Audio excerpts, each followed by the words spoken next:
Pencampwr ar gyfer y meirch a'r ebolion yn adran ec, y Merlod Cymreig teip cob.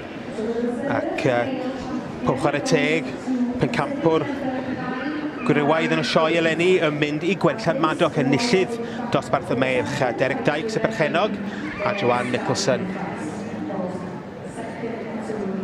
Gwenllan Madog wedi symud yn arbennig o dda yn y dosbarth ac wedi wneud digon gael ei gyrroni'n Pencampwr yma yn y sioe frenhinol.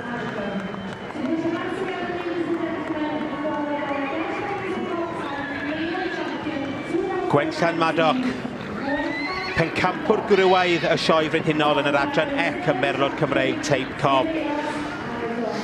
Derek Dykes y berchenog yn i'r ddangos ac wrth gwrs heb anghofio partner Derek Joanne Nicholson.